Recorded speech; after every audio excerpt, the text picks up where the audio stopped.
네, 우리 다 같이 평화의 설 나누겠습니다.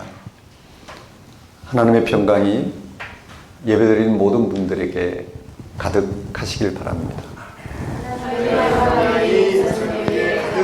아멘. 네, 서로 돌아보시면서.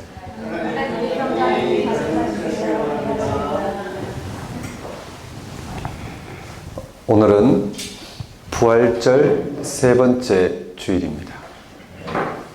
하나님은 예수 그리스도를 믿는 자에게 생명을 주셨습니다. 여기서 말하는 생명은 영원한 생명입니다. 영생은 하나님의 존재 방식으로 들어가는 것입니다. 사람이 확장할 수 없는 하나님의 고유한 생명 방식이 바로 영생입니다. 하나님과 일치를 통하여 주어지는 생명입니다. 이 생명이 이르는 유일한 토대는 예수 그리스도십니다. 그는 하나님과의 전적인 일치를 통하여 부활하신 분이기 때문입니다. 그의 부활은 하나님에 의한 생명이 환히 드러난 사건입니다. 보이지 않는 하나님이 보이는 하나님으로 계시된 사건입니다. 그에게 하나님의 궁극적인 생명이 어둠을 비추는 빛처럼 이 역사에 나타났습니다. 그래서 우리는 그를 통하여 하나님의 영광을, 생명을 구체적으로 볼 수 있게 되었습니다. 이제 우리는 생명을 얻기 위해서 더 이상 다른 데서 서성거리거나 기울거릴 필요가 없습니다. 하나님을 보기 위해서 자기를 학대하거나 자기 열망에 빠질 필요도 없습니다. 십자가에 처형당했으나 부활하신 예수 그리스도께 현존하시는 살아계신 하나님께 우리의 운명을 맡기는 데서 구원이, 생명이 주어집니다. 예외가 바로 그 시간입니다.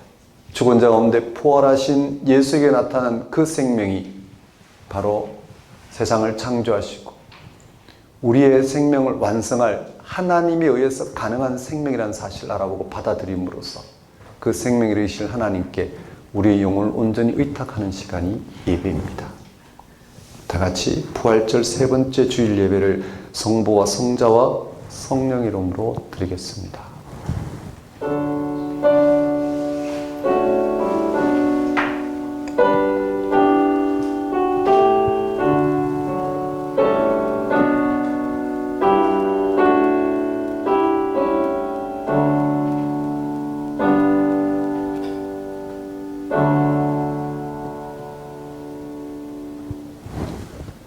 너희가 알거니와 너희 조상이 물려준 헛된 행실에서 대속함을 받은 것은 은이나 금같이 없어질 것으로 된 것이 아니요 오직 흠없고 점없는 어린 양 같은 그리스도의 보배로운 피로 된 것이니라.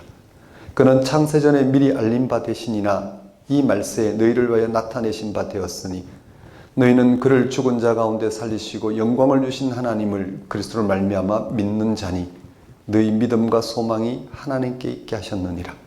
너희가 진리를 순종함으로 너희 영혼을 깨끗하게 하여 거짓이 없이 형제를 사랑하게 이르렀으니 마음으로 뜨겁게 서로 사랑하라. 너희가 거듭난 것은 썩어질 씨로 된 것이 아니요 썩지 아니할 씨로 된 것이니 살아있고 항상 있는 하나님의 말씀으로 되었느니라. 그러므로 모든 육체는 풀과 같고 모든 영광은 풀의 꽃과 같으니 풀은 마르고 꽃은 떨어지되 오직 주의 말씀은 세세토록 있도다 하였으니 너희에게 전한 복음이 곧 이 말씀이니라.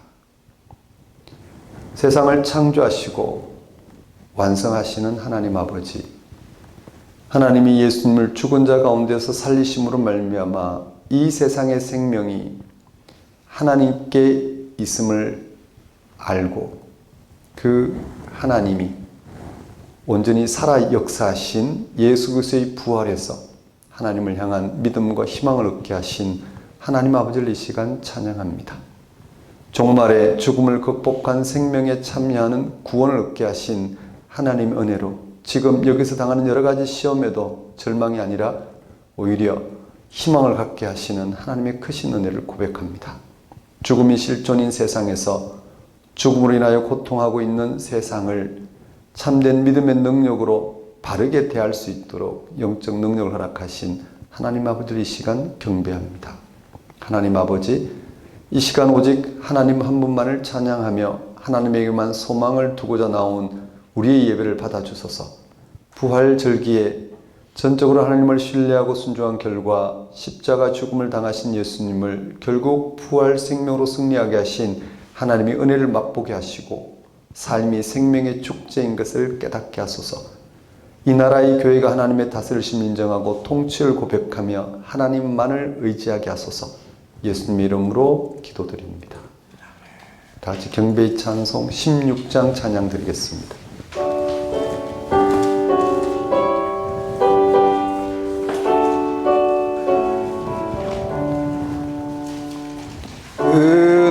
은혜로신 하나님, 우리 주 하나님, 우리 만물 만들고 우리를 택하여 사랑하는 자녀로 삼아주신 너,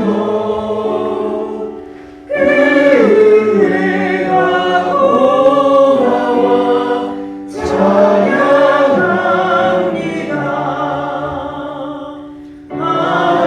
하나님의 독생자 우리 주 예수님, 우리들의 모든 죄 다 씻기 위하여 이 세상에 오셔서 십자가 지신 그 큰 사랑 은혜 찬양합니다. 약속대로 임하신 보혜사 성령이 충만하게 하시어 기쁨을 주시고 구원받은 확신을 주신 사랑에 감사하며 찬송을 드리옵니다.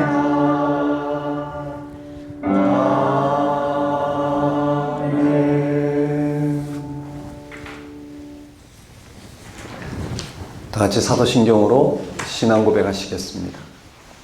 나는 전능하신 아버지 하나님 천지의 창조주를 믿습니다. 나는 그의 유일하신 아들 우리 주 예수 그리스도를 믿습니다. 그는 성령으로 잉태되어 동정녀 마리아에게서 나시고 본디오 빌라도에게 고난을 받아 십자가에 못 박혀 죽으시고 장사된 지 사흘 만에 죽은 자 가운데서 다시 살아나셨으며 하늘에 오르시어 전능하신 아버지 하나님 우편에 앉아 계시다가 거기로부터 살아있는 자와 죽은 자를 심판하러 오십니다. 나는 성령을 믿으며 거룩한 공교회와 성도의 교제와 죄를 용서받는 것과 몸의 부활과 영생을 믿습니다. 아멘. 이 시간은 참회의 시간입니다.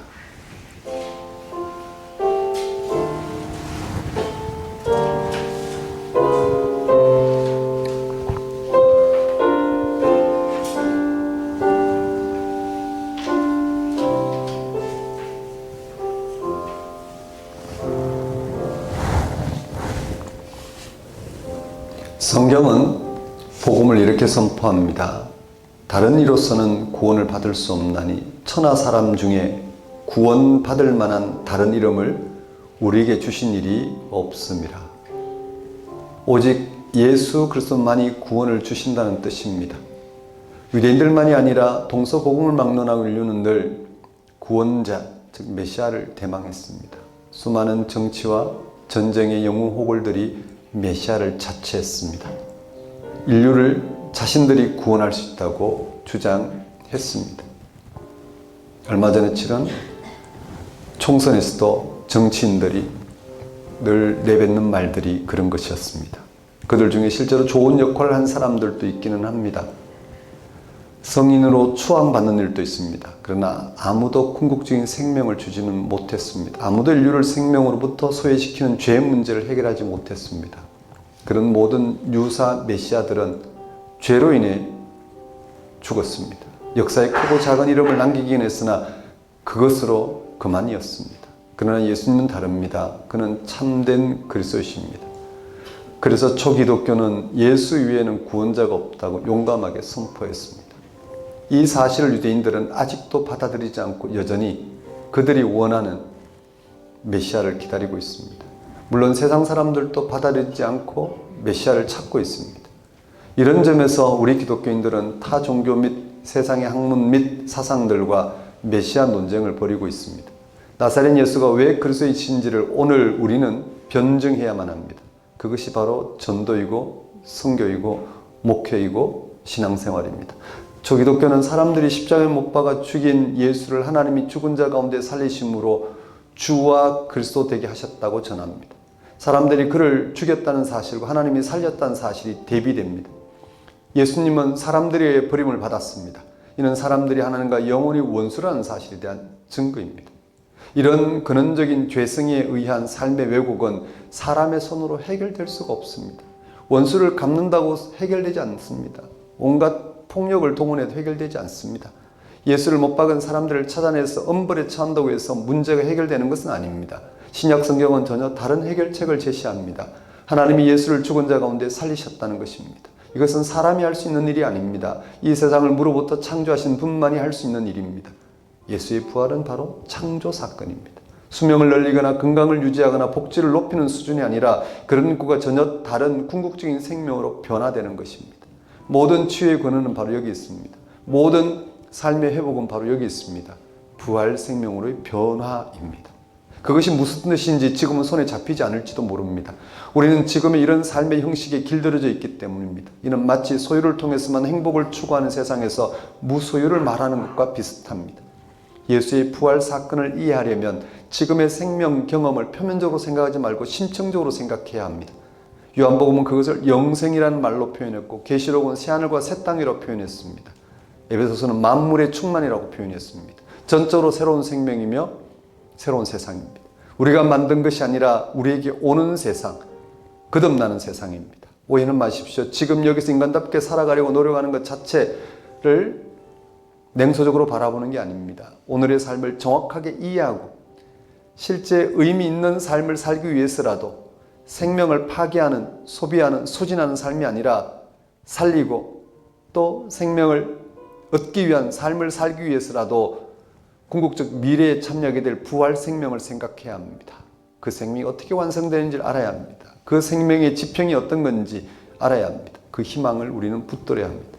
초기독교는 그 사실에 집중했습니다. 각자 삶이 다르긴 하지만 모든 기독교인들은 예외 없이 그리스도를 변정할 사명이 있습니다. 가장 핵심적인 전도와 선교와 목회와 신앙생활은 부활의 예수께 계시된 하나님에 의해 죄와 죽음에서 건진받는 삶을 사는 것입니다.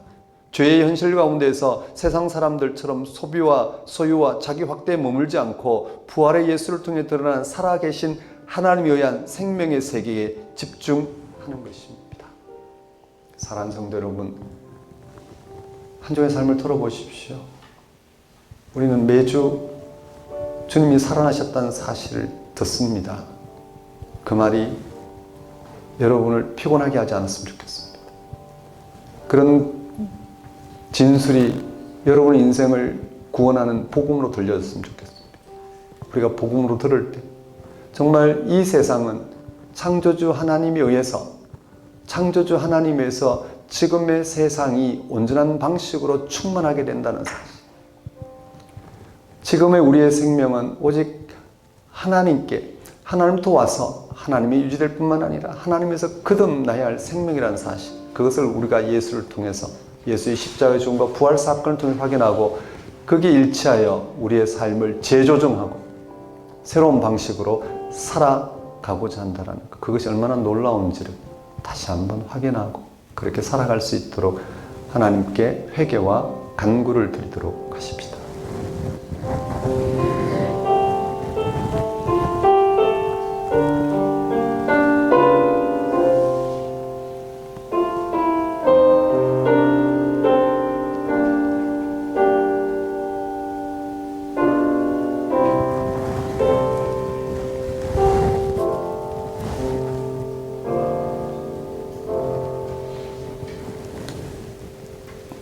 하나님 아버지, 죽음이란 운명 아래에 갇혀 그래서 벗어날 어떤 시도 하지 못하고 그것을 운명적으로 받아들이고 죽으면 내려놔야 될 세상 살이에 몰두하고 있는 우리에게 있는 그대로 죽은 자 가운데 부활하신 예수를 통해서 생명이 하나님께 있다는 사실, 그 생명이 우리의 죽음을 극복할 생명이요, 지금 그 생명을 얻도록 이 세상의 삶을 새롭게 받아들이고 살아갈 수 있도록 불러주신 이 은혜를 굳게 붙들고 살아갈 수 있도록 인도해 주옵소서. 우리는 죽을 때까지 이 죽음의 권세 아래에 있고 죽을 때까지 죽은 은혜를 세상 살이에서 벗어나지 못하는 우리들임을 주님 깨닫게 하셔서 그런 칠흑 같은 어둠 속에서도 죽은 자 가운데 부활하신 예수를 통해서 하나님의 생명을 빛처럼 경험하게 했다는 사실, 그 빛을 바라보는 데에서 우리의 어둠이 어둠으로 남지 않고 하나님의 빛으로 채워진다는 사실 굳게 붙들고 오직 예수 그리스도를 믿음으로써 하나님의 생명을 굳게 붙드는 이 여정을 중단 없이 갈 수 있도록 인도하여 주옵소서. 예수님 이름으로 기도드립니다. 다 같이 영광송 4장 찬양 드리겠습니다.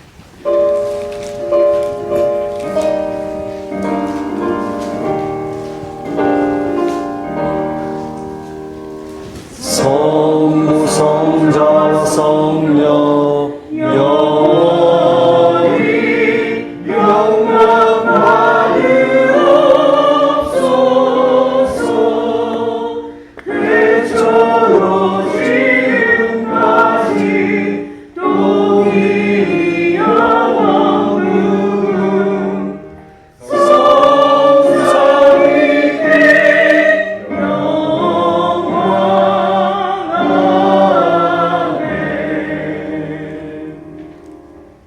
이 시간은 봉헌 시간입니다. 봉헌 찬송 68장 찬양 드리면서 준비한 예물 하나님께 봉헌하도록 하겠습니다.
하나님 아버지, 이 시간 믿음의 자녀들이 함께 모여 온 세상의 생명의 주 되신 하나님께 우리의 기도와 찬양을 드립니다.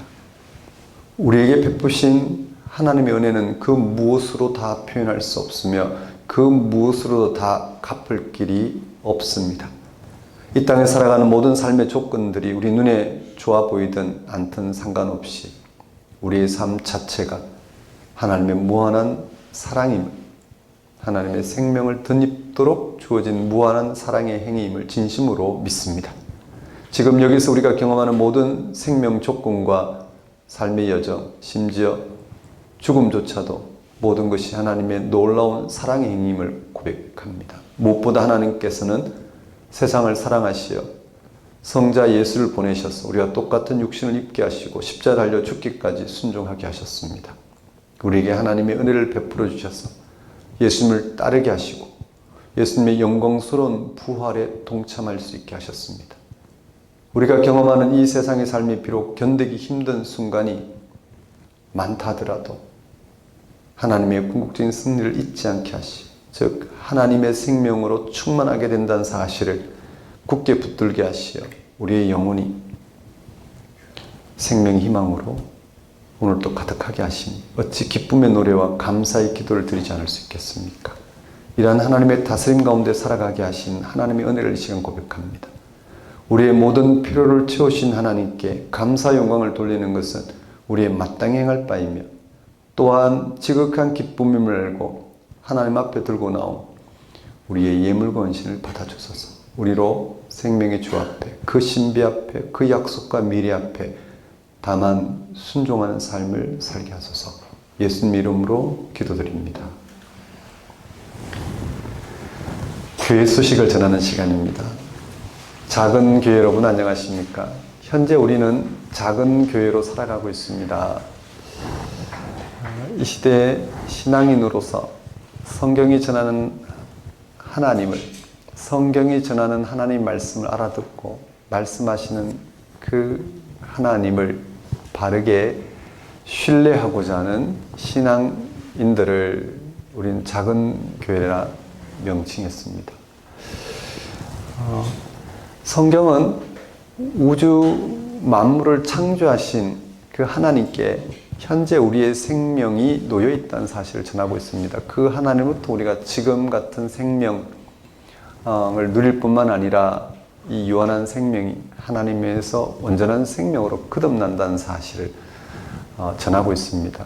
그래서 우리는 죽은 자 가운데 부활하신 예수를 통해서 우리에게 보이신, 선치적으로 보이신 그 하나님의 생명을 붙들고 그 생명을 이루신 하나님을 우리는 신앙하고자 합니다. 그런 하나님은 우주 만물의 한 부분이 아닌 또 우주 만물의 전체도 아닌 그걸 넘어 그걸 가능하게 하실 뿐만 아니라 지금 우리의 생명 현상을 허락하시고 또 이런 유한한 삶이 우주 만물의 한 현상인 죽음, 멸망에 처하지 않고 하나님의 생명으로 충만하도록 불러주신다는 사실, 여기에 집중해서 지금의 우리의 삶을 헤아리고 또 받아들이고 소망하고자 합니다.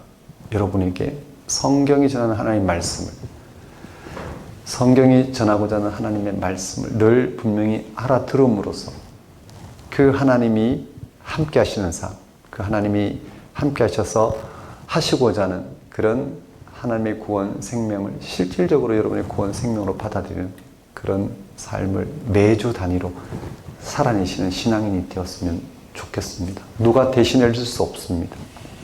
우리가 즐겨 듣는 그런 귀의 즐거움으로도 해결되지 않습니다. 우리가 말하는 그런 수고로도 해결되지 않습니다. 그런 걸 통로로 실제 우리와 함께 하시는 하나님에 의해서 가능한 삶입니다. 그렇게 하나님께 마주하는 그런 신앙인으로 살아가는 또 한 주가 되었으면 좋겠습니다. 작은 교회 예배 안내입니다. 일부 주일 예배는 작은 교회 예배로서 주일 오전 9시 지금 드리고 있는 예배입니다. 2부 주일 예배는 작은 교회에 함께하는 다음 세대 예배입니다.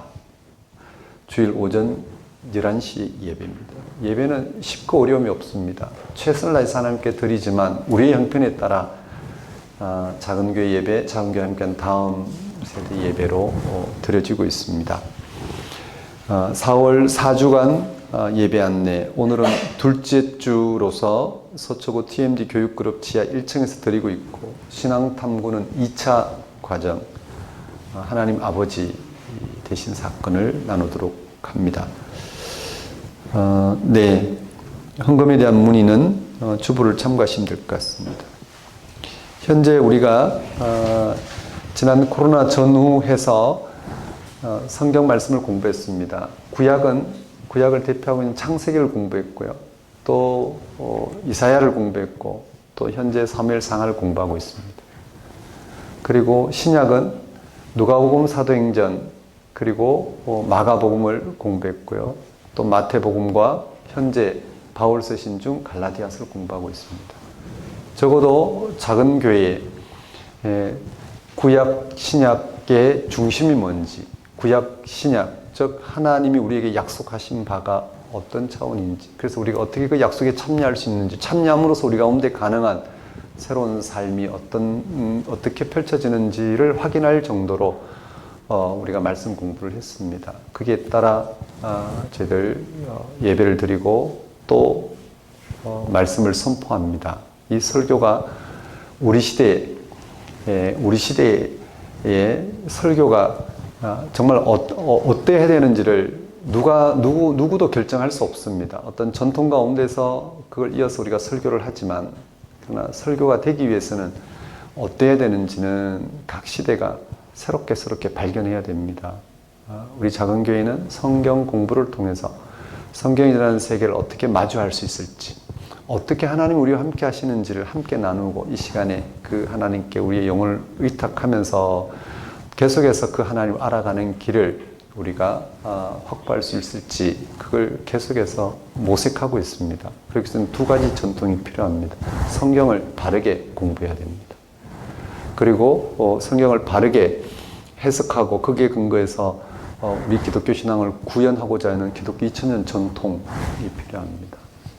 그렇게 소통하면서 목회자로서 성경과 성경을 해석해온 전통, 즉 신학과 실질적인 신학의 근거에서 우리의 신앙을 구현하려고 했던 그런 시도, 개혁과 소통하면서 여러분과 함께 설교와 말씀 공부를 하고 있습니다. 그렇게 우리는 우리의 신앙의 세계가 어떤 건지 우리가 바르게 찾아가는 그런 여정, 중단할 수 없는 여정입니다. 양보할 수도 없고, 반드시 어떤 각고의 노력이 필요하더라도 반드시 우리가 할 수 있어야 합니다. 누가 대신해 줄 수도 없습니다. 우리가 우리의 생명사건으로서 그 길을 붙들고 실험하면서 우리의 신앙의 세계를 더 분명히 하는 길밖에 없다 생각됩니다. 함께 그렇게 갈 수 있는 여정이 되었으면 좋겠습니다. 자, 그럼 오늘 우리에게 주신 하나님 말씀을 보겠습니다.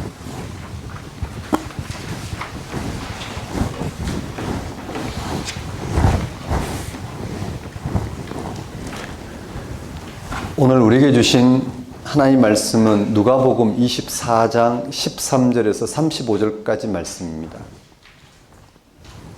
누가복음 24장 13절에서 35절까지 말씀 제가 받들어 봉독하겠습니다. 그날에 그들 중 둘이 예루살렘에서 25리 되는 엠마오라는 마을로 가면서 이 모든 된 일을 서로 이야기하더라. 그들이 서로 이야기하며 문의할 때에 예수께서 가까이 이르러 그들과 동행하시나 그들의 눈이 가리워져서 그인 줄 알아보지 못하거늘 예수께서 이르시되 너희가 길 가면서 서로 주고받고 하는 이야기가 무엇이냐 하시니 두 사람이 슬픈 빛을 띠고 머물러 서더라. 그 한 사람인 글로바라 하는 자가 대답하이르되 당신이 예루살렘에 체류하면서도 요즘 거기서 된 일을 혼자만 알지 못하느냐. 이르시되 무슨 일이냐 이르되 나사렛 예수의 일이니 그는 하나님과 모든 백성 앞에서 말과 일에 능하신 선지자이거늘 우리 대제사장들과 관리들이 사형 판결에 넘겨주어 십자가에 못 박았느니라. 우리는 이 사람이 이스라엘을 속량할 자라고 바랐노라. 이뿐 아니라 이 일이 일어난 지가 사흘째요. 또한 우리 중에 어떤 여자들이 우리로 놀라게 하였으니 이는 그들이 새벽에 무덤에 갔다가 그들의 시체는 보지 못하고 와서 그가 살아나셨다는 천사들의 나타남을 보았다 함이라. 또 우리와 함께한 자 중에 두어 사람이 무덤에 가 과연 여자들이 말한 바와 같음을 보았으나 예수는 보지 못하였느니라 하거늘 이르시되 미련하고 선지자들이 말한 모든 것을 마음에 더디 믿는 자들이여 그리스도가 이런 고난을 받고 자기의 영광에 들어가야 할 것이 아니냐 하시고 이에 모세와 모든 선지자의 글로 시작하여 모든 성경에 쓴 바 자기에 관한 것을 자세히 설명하시니라. 그들이 가는 마을에 가까이 가매 예수는 더 가려 하는 것 같이 아니하시니 그들이 강권하여 이르되 우리와 함께 유하사이다. 때가 저물어 가고 날이 이미 기울었나이다 하니 이에 그들과 함께 유하로 들어가시니라. 그들과 함께 음식 잡수실 때에 떡을 가지사 축사하시고 떼어 그들에게 주시니 그들의 눈이 밝아져 그인 줄 알아보더니 예수는 그들에게 보이지 아니하시는지라. 그들이 서로 말하되 길에서 우리에게 말씀하시고 우리에게 성경을 풀어주실 때에 우리 속에서 마음이 뜨겁지 아니하더냐 하고 곧 그때 일어나 예루살렘에 돌아가 보니 11 제자 및 그들과 함께한 자들이 모여 있어 말하기를 주께서 과연 살아나시고 시몬에게 보이셨다 하는지라. 두 사람도 길에서 된 일과 예수께서 떡을 떼심으로 자기들에게 알려지신 것을 말하더라. 하나님 아버지, 오늘 선포되는 말씀을 통하여 창조자 하나님이 구원자 예수 그리스도를 통해서 생명의 실제를 나타내시고 성령을 통해 그 생명을 우리의 생명으로 받아들이게 하신 이 하나님의 놀라운 구원의 역사를 밝히 알아보고 참 믿음으로 참여하는 여정이 될 수 있도록 인도하여 주옵소서. 예수 이름으로 기도드립니다. 오늘 설교 본문은 누가복음 24장 13절에서 35절까지 말씀이고 제목은 예수님의 부활과 우리의 믿음 두 번째입니다. 기독교인들은 예수 그리스도를 믿음으로 구원에 참여하는 삶을 살아갑니다. 이 구원은 하나님과 연합을 통해 이루어지는 죽음이 극복되는 생명을 가리킵니다. 우리의 삶에 드리워져 있는 죽음의 그림자는 예수님의 부활을 통해서 극복되었습니다. 이 기독교의 복음은 우리를 지배하는 죽음의 그림자를 실제로 몰아냅니다. 이 복음은 우리에게 예수를 통해 죽음을 극복함으로써 영원한 생명을 희망할 수 있는 토대를 놓아줍니다. 이 토대가 우리의 삶을 새로운 삶으로 변화해 가도록 견인합니다. 예수님의 부활은 초대 기독교인들로부터 지금까지 우리 기독교인들의 신앙적 거점이었으며 원천이었습니다. 구원을 이야기하거나 생명을 이야기하거나 그리고 하나님의 영광을 이야기할 때 예수의 부활은 그 모든 것의 거점이었다는 말씀입니다. 오늘날 많은 기독교인들이 기독교 신앙의 전체 틀에서 예수님의 부활 사건이 그 중심이라는 사실을 잘 모르는 경우가 많습니다. 신앙을 따로 이야기합니다. 안다고 하더라도 부활이 어떤 차원인지 잘 모릅니다. 잘 해명하지 못합니다. 기독교인들이 기독교 신앙의 문제나 사회적인 문제에 대한 해결책으로 이런저런 대안을 제시합니다. 하지만 그런 문제의 근본적인 해결책으로 예수님의 부활 사건을 제시하거나 부활 그 자체에 관한 논의를 하지 않습니다. 예수님의 부활에 관한 논의는 이미 유행이 지난 철지난 유물처럼 여깁니다. 그러나 부활 사건은 단순히 철지난 유물처럼 다루어도 되는 교회의 교리가 아닙니다. 바울은 이렇게 말했습니다. 그리스도께서 다시 살아나신 일이 없으면 너희 믿음도 헛되고 너희가 여전히 죄 가운데 있을 것이요. 그렇습니다. 그리스도의 십자가를 통한 사죄나 세상의 용서도 그리스도의 십자가를 통한 사죄나 용서도 부활 복음의 진리성에 달려 있는 것입니다. 부활 사건이 없는 예수님의 십자가는 자기 생명이 좌초된 것에 불과할지 모릅니다. 그 십자가의 길은 모든 지상의 삶이 쓸데없다는 절망 속에 끝나버린 해프닝에 불과할지도 모릅니다. 즉 예수님의 죽음 그 자체는 부활이 없다면 가장 비참한 죽음으로 끝나버리는 사건에 불과하다는 말씀입니다. 이 죽음의 그림자는 모든 사람의 경우에서 볼 수 있는 것과 마찬가지로 예수님에게도 역시 죽음이 모든 것의 종착역이라는 사실을 의미할지도 모릅니다. 그러나 부활의 빛에 이르렀어야 예수님의 십자가는 세계 구원에 대한 담보가 되었으며 모든 고난과 버림받음을 극복하는 표징이 되었습니다. 부활의 빛에서만 예수님이 우리를 위해 죽었으며 우리가 그의 죽음을 통해서 하나님부터의 분리를 극복했다는 진리가 됩니다. 극복했다는 사실은 진리입니다. 더욱이 하나님을 향한 기독교인의 신앙은 이 부활의 복음의 원천에서 살아 움직입니다. 기독교인이 하나님은 현재 이 세상에서 발생하는 모든 일에 상관하지 않는, 그래서 그를 통해서는 현재와 미래에 아무것도 변하지 않는, 그저 멀리 떨어져서 관망하는 세계의 근원이 아닙니다. 바울이 말하는 것처럼 하나님은 죽은 자를 살리시는 분입니다. 이것은 바로 예수님의 부활에서 나타난 바로 하나님의 창조의 능력입니다. 세상을 창조하실 뿐만 아니라 돌보시고 완성하시는 그 능력 말입니다. 우리 기독교 신앙은 전적으로 십자가에 달려 죽으셨다가 부활하신 예수 그리스도 사건에 근거하고 있습니다. 예수님의 제자들은 부활하신 예수님에게서 구약 성경과 예수님이 말씀하신 하나님을 생생한 생명의 현실로 경험하게 되었습니다. 그들은 부활하신 예수님에게 하나님의 생명의 현실을 알아보는 눈이 열렸습니다. 구약 성경과 예수님 말씀하신 하나님 나라를 알아듣는 귀가 열렸습니다. 그들은 비로소 보아야 할 것으로 보고 들어야 될 것을 듣게 되었습니다. 보아야 할 것을 보고 들어야 될 것을 들었습니다. 그들은 죄사함을 통하여 하나님의 생명의 현실에 참여하는 생명 충만을 경험하였습니다. 오늘 설교 본문에 들어있는 누가복음은 예수님을 통하여 계시된 살아계신 하나님을 알아보고 하나님의 생명의 현실에 참여할 수 있는 길을 알려주고자 예수님의 동정녀 탄생부터 부활 성천 사건까지 다루고 있습니다. 본문은 그러한 누가복음의 의도 중에 결정적인 본문 중에 하나입니다. 본문 24장 31절에 언급한 것처럼 이 본문을 통하여 부활하신 예수님을 통해 눈이 밝아져 부활의 세계, 그를 죽은 자 가운데 살리신 살아계신 하나님의 생명의 세계를 밝히 알아보는 길을 제시하고 있습니다. 어떻게 하면 부활의 세계를 알아볼 수 있을까?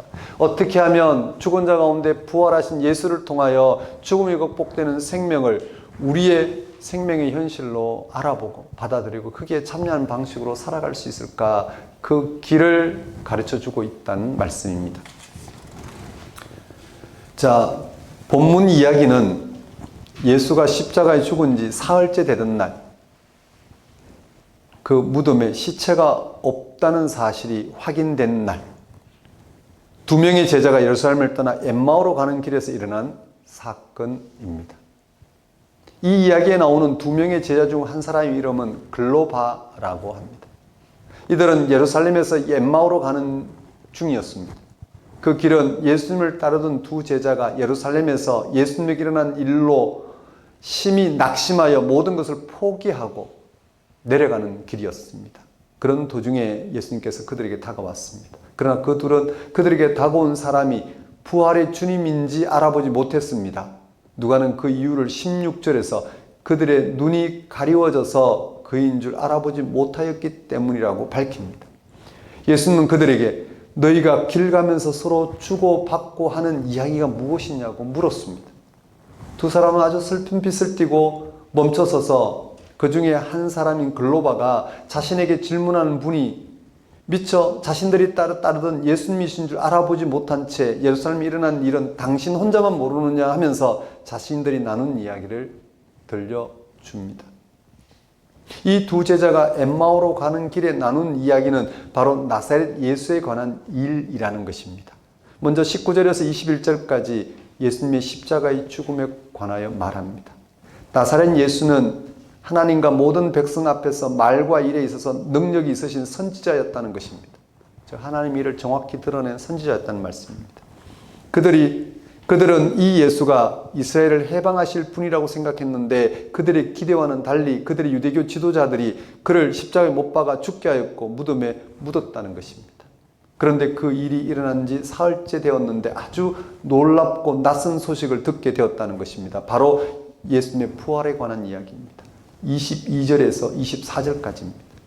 그들과 같이 예수님을 따르던 사람 중에 몇몇 여자들이 새벽에 예수님의 무덤에 갔다가 예수님의 시체는 보지 못하고 대신 무덤에서 자기들에게 예수가 살아났다고 전하는 천사들을 보았다는 것입니다. 이 여자들의 이야기를 들은 제자 중 몇 사람이 무덤에 가서 이 여자들이 전한 일이 사실인지 확인하러 갔지만 요한복음에 보면 이들이 누구냐면 베드로와 요한입니다. 예수는 보지 못하였다고 합니다. 그래서 그들은 예수에게 일어난 이 일로 인하여 한편으로는 낙심하여 슬픔으로 한편으로는 받아들이기 힘든 놀라운 이야기로 서로 토론하면서 엠마오로 내려가고 있는 중이었다라고 합니다. 이야기를 다 들은 예수님은 두 사람을 향하여 미련하고 마음에 더디 믿는 자들이라 꾸짖으십니다. 25절입니다.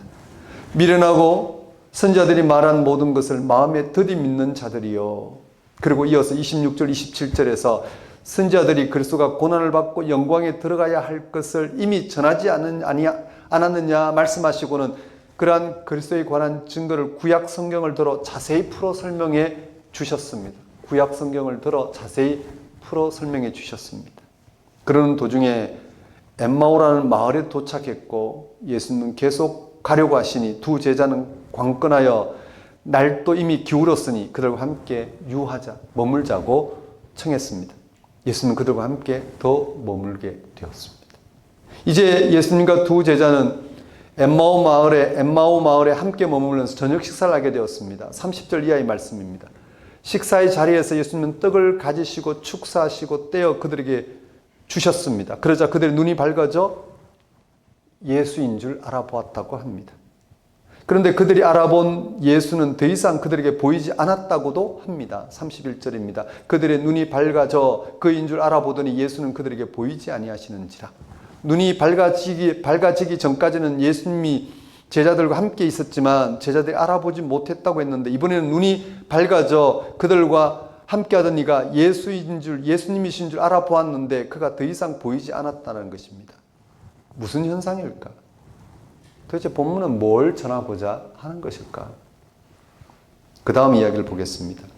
더 이상 예수님이 보이지 않는 상황에서 두 제자는 예루살렘에서 엠마오로 길을 가면서 서로 이야기를 나눌 때 상황과는 전혀 다른 반응을 합니다.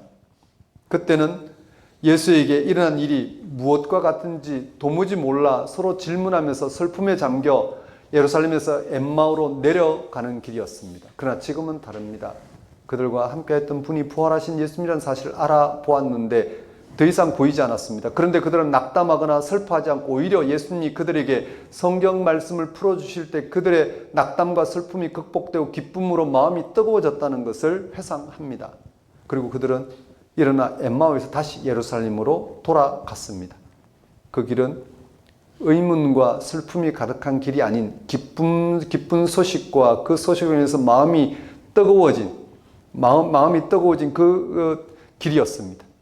예루살렘에서 두 제자는 11제자와 함께 예수님이 살아났다는 사실에 대한 기쁜 소식을 서로 확인하면서 11제자는 11제자대로 이 두 제자는 두 제자대로 서로 부활에 대한 기쁨을 서로 확인하면 기쁜 소식을 확인하면서 그를 알아보게 된 일, 그 중에 부활하신 주님이 자신을 알아보도록 하신 일들을 서로 나누었습니다.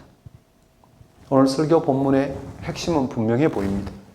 눈이 가리워져서 십자가에 죽은 예수에게 일어난 부활 사건이 무엇인지 도무지 알아보지 못하던 제자들이 눈이 밝아져서 부활하신 예수님을 알아보고 그를 증언하게 되었다는 것입니다. 서로 소통하고 나눌 수 있게 되었다는 말씀입니다.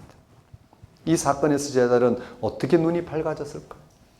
그들은 어떻게 눈이 밝아져 부활의 세계를 알아보고 자신의 운명을 맡기는 기쁨을 누릴 수 있었을까요? 눈이 가려졌다거나 밝아졌다는 것은 무엇을 가리키는 것일까요? 이게 어떻게 가능할까요? 물리적으로 그것이 가능한 것일까요? 아니면 정신적으로 가능한 것일까? 아니면 또 다른 어떤 세계에 대한 은유적 표현일까요? 먼저 엠마오로 가는 두 제자가 눈이 가려져 그들과 동행하는 예수님을 알아보지 못했다는 것은 무슨 말일까요? 이것은 예루살렘에서 엠마오로 가는 길이 서쪽 방향이라 마주 보이는 지는 해 때문에 석양 때문에 눈이 부셔 곁에 다가온 사람을 자세히 볼 수 없었다거나 아니면 이 두 제자가 며칠 동안 자신들에게 일어난 많은 일들, 예루살렘의 메시아라고 생각했던 스승이 십자가에 처형당했을 뿐만 아니라 무덤 속에 시체가 사라진 일들로 인하여 심리적으로 충격을 받아 주변의 사태를 정확히 파악하기 힘들었기 때문은 아닐 것입니다. 그런 차원으로 눈이 가려워졌다라고 말하는 것은 아닐 것입니다. 여기서 눈이 가려졌다는 이 현상은 자연현상 때문이거나 심리적인 현상 때문인 것을 넘어 훨씬 심층적인 것입니다. 즉 우리는 일상적으로 진리에 대하여 눈을 감고 삽니다. 진리는 감추어져 있기 마련입니다. 우리는 그저 피상적으로 어떤 것만 보고 있을 뿐이지 진리를 경험하지는 못합니다. 이는 세상 사람들만이 아니라 가장 영적 세계를 지향하고 있는 기독교인들에게도 똑같이 적용되는 현상입니다. 과연 교회 안에서 이런 영적 세계를 실제로 경험하는 이들이 얼마나 될까요? 성경이 전하는 세계를 알아보고 그 세계에 다 신앙과 삶을 헤아리고 있는 사람들이 얼마나 될까요? 단지 겉으로 드러난 것들에만 눈이 팔려 있는 상태가 대부분입니다. 일반적으로 교회는 여러 가지 행사나 신앙 행위로 너무 바쁩니다. 교회의 행사나 신앙 행위는 어떤 것이라 하더라도 영적 세계를 지향해야 하는데 그것 자체가 목적이 되어버리는 경우가 적지 않습니다. 이런 행사들이나 행위가 많을수록 결국은 우리를 피곤하게 하거나 지치게 하거나 매너리즘에 빠지게 됩니다. 그 너머를 알아보는데 오히려 귀찮을 만큼 그들이 행하고 있는 행위에 몰두한다는 말씀입니다. 이렇듯 우리의 눈이 가려지는 이유는 잘못된 경험이 우리의 판단을 왜곡시키기 때문입니다. 바리새인들이 예수를 알아보지 못한 이유가 바로 모세의 율법이 그들의 경험 세계를 지배하고 있었다는 데 근거한 것처럼 말입니다. 교회 안이나 밖이나 막론하고 사람들은 자기의 아주 미미한 경험을 절대적인 것으로 여기고 살아갑니다. 그 경험들이 때로는 지혜로운 것처럼 보이기도 하지만 그것 때문에 본질적인 문제를 등한히 하는 경우가 더욱 많습니다. 우리 시대에 이루어지고 있는 신앙 행위 그 자체에 몰두하는 것이 신앙인 것처럼 여기지만 조금만 더 성경을 해석해온 기독교 2000년 전통에 눈을 돌려보면 그렇지 않다라는 것을 압니다. 그렇다면 이 두 제자가 눈이 밝아져 부활하신 예수님을 알아보았다는 것이 무슨 말이고 어떻게 가능했을까요? 눈이 밝아지는데 결정적인 매개는 무엇이었을까? 엠마오로 가는 두 제자 이야기를 다시 보십시다. 두 제자에게 부활하신 예수님이 나타나셨습니다. 그리고 이 두 제자는 그들과 동행하게 된 부활하신 예수님을 알아보지 못한 채 예루살렘에서 일어났던 일들을 설명했으며 예수님은 이 두 제자에게 구약 성경에 근거해서 그리스도의 고난과 영광에 관하여 설명했습니다. 이런 대화가 끝난 후 날이 저물자 이들은 함께 머물면서 식사하게 되었습니다. 예수님은 떡을 떼어 축사하시고 이들에게 주셨습니다. 이 떡을 먹은 두 제자는 비로소 눈이 밝아져 부활의 주를 알아보게 되었습니다. 이 부분에서 핵심은 다음과 같습니다. 첫째, 예수님이 부활하셨다는 사실입니다. 부활의 실제, 부활의 현실 말입니다. 부활하셨다는 사실입니다. 그는 구약 성경에서 전하고 있는 살아계신 하나님에 의해 실제 죽음이 극복되는 살아계신 생명의 실체로 나타나셨습니다. 이 역사 안에서. 둘째, 부활하신 예수님이 제자들을 만나 주셨습니다. 제자들이 예수님에게 일어난 일련의 일들을 알고 이해할 수 없었지만 제자들은 궁금해하고 있었습니다.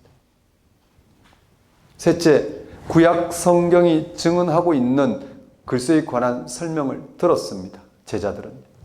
넷째, 그들은 성찬에 참여했습니다. 죽은 자 가운데 부활하신 그 예수가 베푸시는 성찬에 참여했습니다. 이런 일련의 사건 후 제자들의 눈이 밝아져 부활의 예수님을 알아보았습니다. 그로 인하여 마음이 뜨거워졌습니다. 눈이 밝아지게 하는 일련의 사건은 예수님과 관련이 있습니다. 십자가 달려 죽었지만 부활하신 예수에 의해서 구약 성경이 증언하고 있는 그리스도에 관한 일들이 실제 어떤 차원인지, 예수께 일어난 십자가의 죽음과 부활하셨다는 사건이 무엇을 말하는지, 부활하신 예수님이 제자를 만나주신 차원이 어떤 것인지를 알게 되었습니다. 너무나 중요한 내용입니다. 실제 부활하신 예수님이 제자를 만나주셔서 그 부활의 차원이 어떤 것인지 구약 성경을 들어서 또 예수님이 살아생전에 제자들이 가르쳤던 모든 그 가르침을 들어서 그리고 그것을 알아볼 수 있도록 예수님이 행하시는 특별한 행위, 성찬 행위를 통해서 제자들은 비로소 부활의 세계에 눈을 뜰 수 있게 되었다는 말씀입니다. 네, 그 결과 부활의 세계를 알아보게 되었습니다. 즉 부활하신 예수님을 통하여 하나님과 연합을 통한 생명의 세계를 알아보게 된 것입니다. 그것이 눈이 밝아지게 된 차원입니다. 눈이 밝아진 제자들은 부활 현현하신 예수님이 더 이상 보이지 않았지만 낙담하지도 슬퍼하지도 않았습니다. 왜냐하면 부활하신 예수님을 통하여 부활의 차원이 어떤 것인지 알아볼 수 있는 길이 주어졌기 때문입니다. 어떻게 부활의 주님을 알아보는지, 부활의 주님으로부터 그 길을 그들이 알았기 때문입니다. 앞에서 언급한 일련의 사건들은 예수님의 부활을 알아보고 거기에 일치하도록 불러주는 사건입니다. 성경은 처음부터 끝까지 그 사건을 전하고 있습니다. 구약은 구약대로, 신약은 신약대로, 신약의 27권은 각 권의 특징대로 예수님이 부활하셨다는 사실, 그 부활은 구약에서 약속하신 하나님의 약속이 실제 예수님을 성취되었다는 사실, 그리고 예수님은 성취된 게 아니라 그것은 오늘 우리를 향해서 예수 그리스도를 통해서 성취되어야 될 사건. 그래서 예수님이 구약을 베풀어 주시고 구약 말씀이 어떤 차원인지, 그리스도가 왜 고난을 당하셨는지, 그가 죽은 자 가운데 살아나심으로써 비로소 구약의 약속이 오늘 우리 가운데 어떤 방식으로 성취되고 있는지 그걸 알아볼 수 있는 길인 성찬을 베푸시면서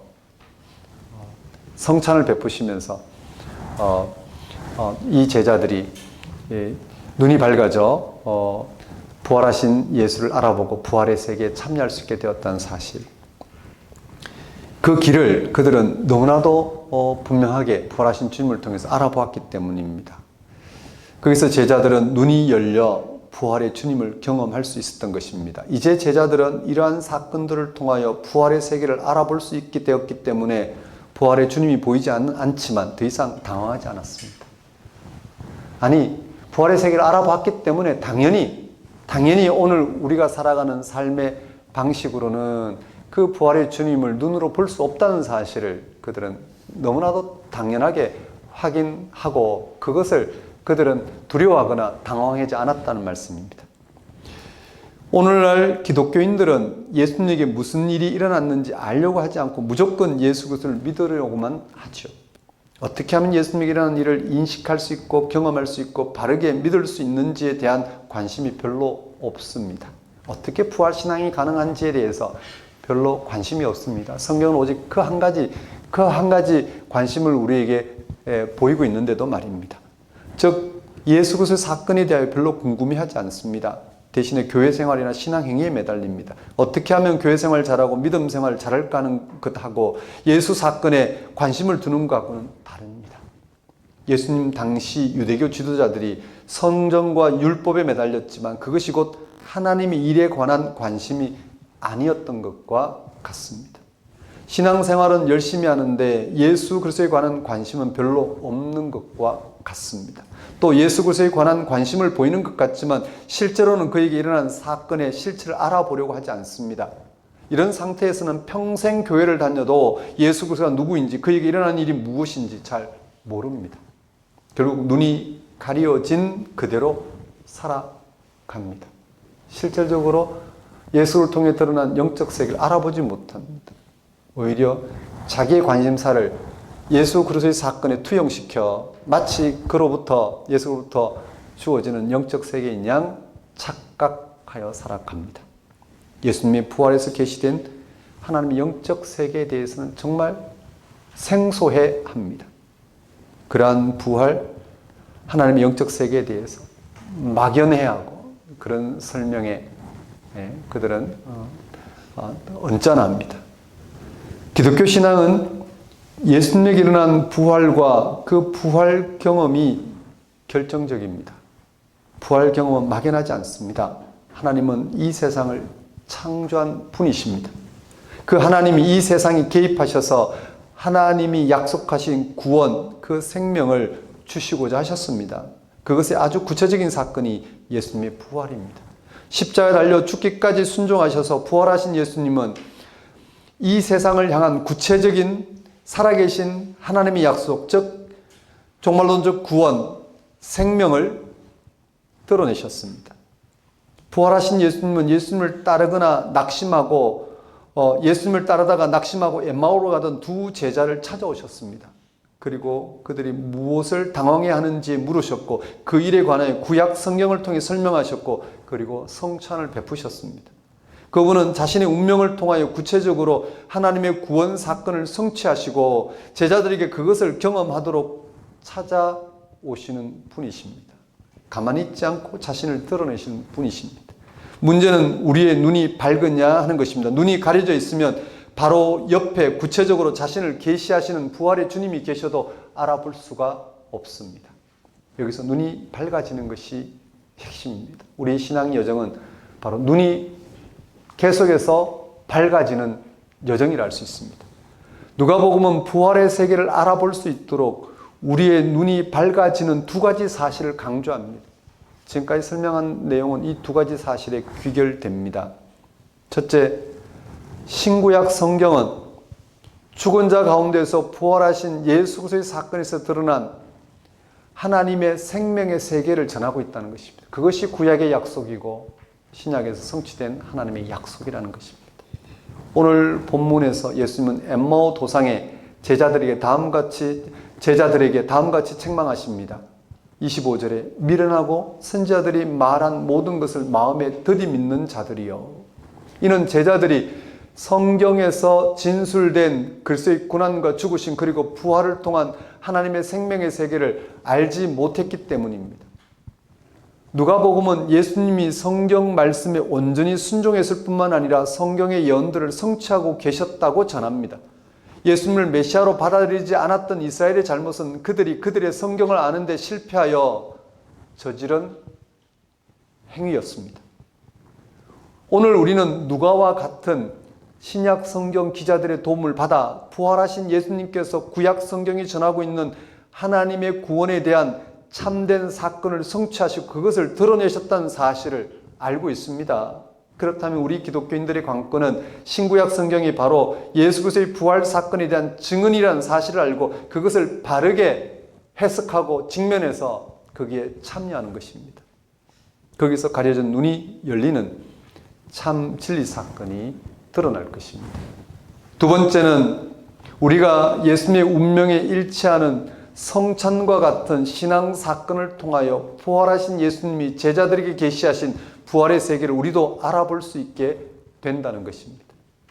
성찬은 성경 기자들이 경험하고 전하고 있는 예수님의 운명을 우리가 알아보고 거기에 일치하고자 하는 신앙 행위로 우리가 예수님의 운명을 실제로 경험하게 되는 사건을 가리킵니다. 성찬은 십자가 달려 죽으신 예수의 죽음을 우리가 받아들이는 것입니다. 그리고 그를 죽은 자 가운데서 살리신 하나님을 우리가 신뢰하고자 하는 태도입니다. 그런 성찬이 가리키고 있는 예수님의 죽음과 다시 살아나심에 일치해서 우리 운명을 새롭게 헤아리고자 하는 것. 즉 우리는 예수님과 함께 죄로 인한 비참한 죽음에 처할 수밖에 없다는 사실과 그리고 죽은 자 가운데 살아나신 예수님을 통해서 하나님만이 죽음에서 우리를 건지시는 참된 분이요 그 하나님의 생명이 죽은 자 가운데 부활하신 사건이라는 사실을 알아보고 받아들이는 그런 태도가 성찬입니다. 우리 예배는 실제 떡을 떼고 잔을 나누지 않지만 그러나 성찬의 성례전적 요소를 100% 구현하고 있는 예배입니다. 우리의 기도도 그래야 되고 말씀 공부도 예수님의 운명에 일치하고자 예수의 죽음과 부활 사건을 통해 드러난 그 하나님의 구원의 세계, 영적 세계에 참여하는 길로서 예수의 운명에 일치하고자 하는 방식으로 우리가 성경 공부를 합니다. 우리 나눔도 마찬가지입니다. 예수의 죽음이 어떤 죽음이었고 그의 죽은 가운데서 부활하신 사건이 어떤 차원인지를 알아보고 거기에 우리가 그 사건에 일치해서 예수의 죽음과 부활을 통해 이루어진 부활의 세계, 하나님의 생명의 세계에 참여하고자 하는 것. 그것이 우리 신앙생활 가운데 서로 소통하는 이유입니다. 예수님의 운명은 십자가의 죽음과 부활 사건입니다. 그것이 의미하는 것은 이제 예수님에게 일어난 사건이 이 세상을 바르게 인식하고 경험할 수 있는 현실이 되었다는 것입니다. 다시 말씀드립니다. 예수님의 운명은 십자가의 죽음과 부활 사건입니다. 거기에서만 우리가 이 사건을, 이 세상을 바르게 인식하고 경험할 수 있다는 것입니다. 성찬은 십자가 달려 죽은 예수님이 이미 부활하셔서 이 세계의 참 생명의 실체가 된 사건에 근거한 것입니다. 예수님의 십자가의 죽음과 부활은 영원한 신성이 유한한 사물 속에 구체화되었습니다. 불가시적 세계가 가시적 세계로 들어옴으로써 초월과 내재가 하나를 이루었습니다. 죽음이 극복되는 영원한 생명이 예수님의 십자가 부활에서 이 세상에서 구체적인 현실이 되었습니다. 이런 말들이 어렵지 않았으면 좋겠습니다. 즉 죽음이 극복된 생명이 실제로 육신의 몸을 입고 세상에 오셔서 죽으신 예수에게서 구체화되었다는 말씀입니다. 우리의 생명 현상으로 확인할 수 없는 그 하나님의 영원한 생명이 예수님의 죽음을 통해서 우리 가운데, 이 역사 가운데 구체화되었다는 말씀입니다. 우리는 예수의 운명을 통해서 우리는 우리에게 구체화된 그 하나님의 생명을 접할 수 있고 참여할 수 있고 그걸 희망할 수 있게 되었다는 말씀입니다. 그래서 우리는 이 세상의 참 현실인, 참된 현실인 예수님의 운명과 하나 되는 성찬을 통하여 그의 죽음과 하나가 되며 또한 그의 부활과 하나가 됩니다. 살아있으나 우리는 죽은 몸이라는 것, 죽지만 우리는 하나님에 의해서 영원한 생명을 얻게 되었다라는 것, 그것이 어떻게 가능한지 그것을 구현한 예수님을 믿음으로, 즉 예수님의 운명에 일치함으로써 우리는 그 길을 갑니다. 거기에서 우리를 만나주신 부활의 주님을 인식하고 경험하게 되는 생생한 현실을 우리는 확인하게 됩니다. 바로 눈 열림입니다. 사랑하는 성도 여러분, 매우 극적으로 전개된 오늘 본문에서 의도하고 있는 것은 분명합니다. 예수님의 부활은 구약 성경에서 이미 증언하고 있는 하나님의 생명 사건이란 것입니다. 모든 생명의 완성이라 할 종말의 부활 사건이 이 역사적 예수에게 선취적으로 성취되었습니다. 이 부활은 이 세상을 살아가는 모든 인간의 참 구원의 희망입니다. 이에 대한 희망이 없다면 인간의 모든 행위는 그 근거를 잃어버리는 격입니다. 우리 기독교인들의 신앙 여정은 분명해졌습니다. 예수님의 부활을 통하여 계시된 하나님의 생생한 영적 세계에 집중함으로 눈이 밝아지는 것입니다. 신구약 성경이 또 성찬 같은 우리의 신앙생활이 가리키는 세계를 보고자 할 때 눈이 열립니다. 이 눈 열림의 문제는 어떤 마술적 차원이 아니라 진리에 대한 인식 능력에 속한 것입니다. 일단 우리의 영적 눈이 밝아져 예수님의 부활을 인식하고 그 세계를 알아보게 되면 우리의 운명이 바뀌는 것은 시간 문제입니다. 고난과 죽음의 현실에서도 부활의 기쁨으로, 고난과 죽음의 현실에서도 부활의 기쁨으로 오직 주님 다시 오셔서 부활에 이르는 희망으로 그렇게 살아갈 것입니다. 여기서 핵심은 성경이 증언하고 있는 부활의 세계, 예수의 죽음을 통해서 이루신 그 부활의 세계를 알아보는 것입니다. 그리고 어떻게 그 부활의 세계에 참여할지 부활하신 주님이 제자들에게 베풀고 제자들이 오늘 우리 오고 오는 기독교인들에게 베풀어진 그런 길에 우리가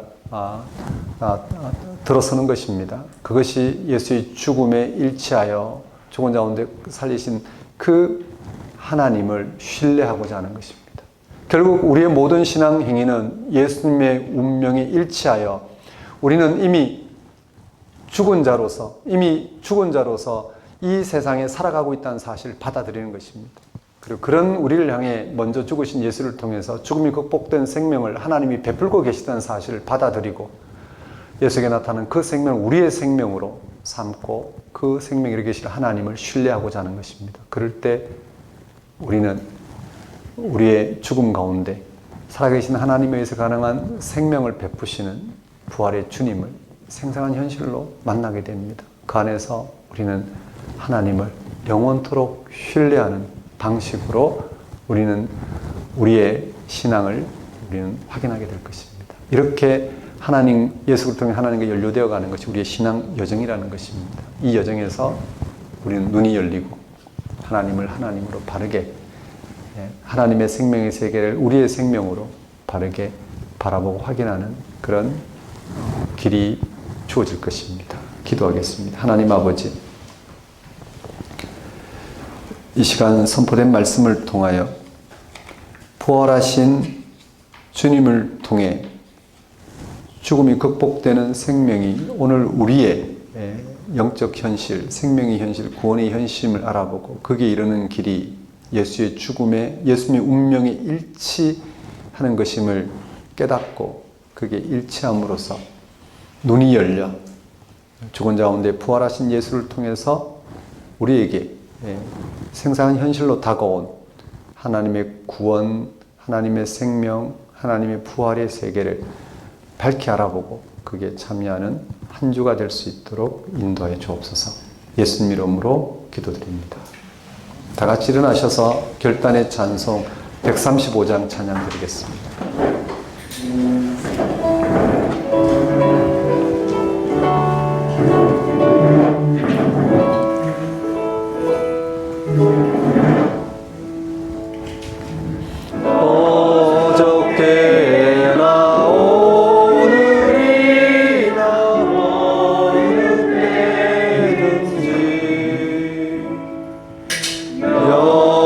영원토록 변함없는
이제는 우리 주 예수 그리스도의 은혜와 하나님의 무한하신 사랑과 성령님의 교통하심, 신구약 성경을 통하여 또 그 증언에 일치하는 성찬을 통하여 예수님의 부활의 세계에 눈이 밝아져 고난과 죽음의 현실에서도 부활의 기쁨과 희망으로 살아가고자 결단하는 모든 성도와 세상 모든 사람과 만물 위에 영원히 함께 하시기를 축원합니다.